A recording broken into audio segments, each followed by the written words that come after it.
mixture of the two.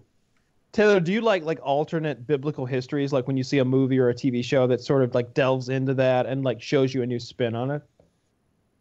I watched. They can be interesting. Yeah, like I have no opinion one way or the other as long as it's entertaining. Which one are you thinking of? The Preacher, that show where there's a part where you go back in time and you just see a man and a woman in a bed, and she's like, my husband won't be back for hours, and they go at it, right? They're fucking, and it's done, and you realize this is Jesus Christ fucking this lady, and his apostles are at the door. They're like, Jesus, we've got stuff to do. Could you? And he's just like, he's getting dressed. He's like, that was great. He's like, that was my first time. She's like, you were amazing. That was incredible. That was your first time. Like, yeah. You know, I tried. And so he leaves and everything. And then of course he's crucified. And so then a couple of the apostles come back for the childbirth. You know, she gives birth and she's like, yeah, here he is. And they're like, yeah, that's real good. And then they bash her brains in right there. Oh, you know, and nice. they take the child. And then they've been like cultivating the bloodline of Christ up until modern day. This is one of the storylines within the What are we? Of what? A storyline of what? The Preacher. It's a television show. Okay. And so like the main character of the show runs into this secret organization that, among many other things, has been cultivating this last bloodline of Christ. And he's like, would you like to meet the Christ child? And he's like, more than anything, would I like to meet the Christ child?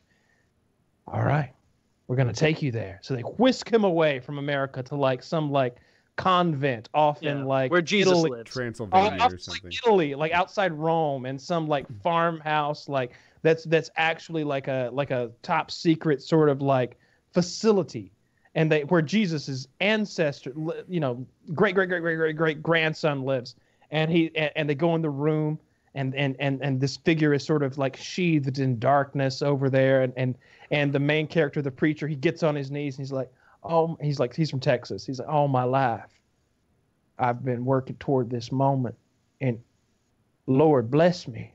And then like out of the shadows steps a literally severely retarded man with buck teeth, who then proceeds to urinate on him and giggle because of all of the inbreeding over the years, keeping the bloodline pure. It's fucking hilarious. It comes out of nowhere.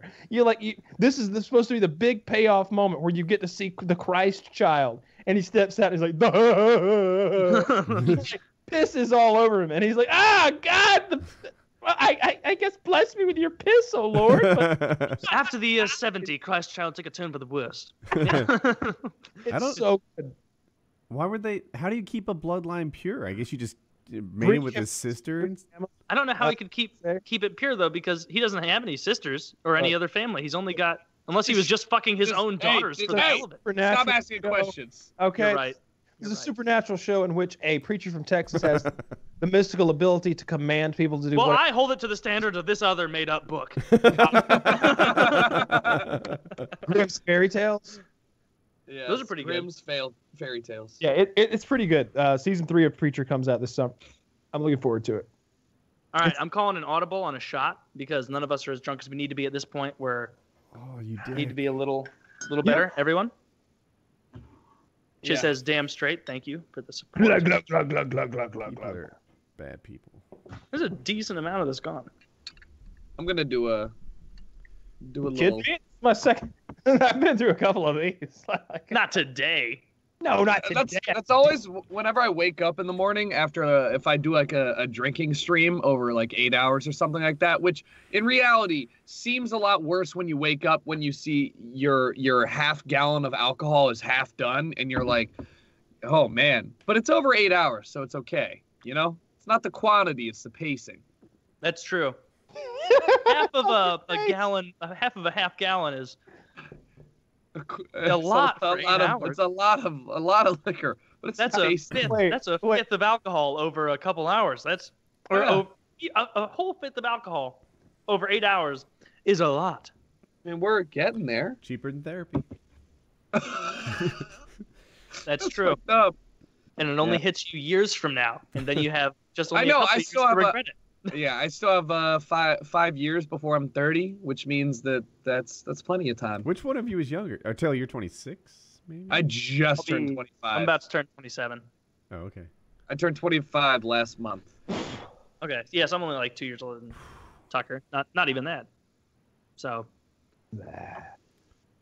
thank God alcohol has calories, because that is what Holds you makes back me from want being to a real not degenerate. drink.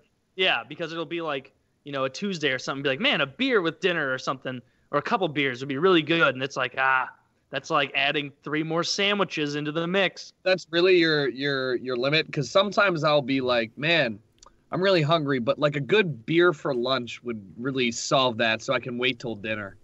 See, yeah, it's different for you because you have the issue of not being able to gain weight. Yeah, I can't put on weight. I've been trying. I overeat, and so like I love to overeat, and so I can't drink whenever I want. Like, and also like I think it's better just to, for the most part, keep it to Friday and Saturday, just so that you don't feel bad. You're like, I'm making up for all that, thousands of calories that you drank. You gotta put it in your. You just gotta put it in your butt. Like, that's the clear answer. Like, I'm not gonna go down that road with you, Kyle. I'm not so hell bent. Like, the enjoyment in drinking is not necessarily getting drunk. Like, getting drunk is nice, but I enjoy the act and the taste of most of the alcohol that I'm doing. I don't enjoy going out to a bar and being like, we're only doing shots today. Like, that's not enjoyable. But like, if we're going out to a nice bar and they've got good drinks and I'm enjoying it, that's cool. It's, so if you were like, here's a pill, it'll get you smashed, I'd be like, I'd rather not. Like, that seems like it takes all the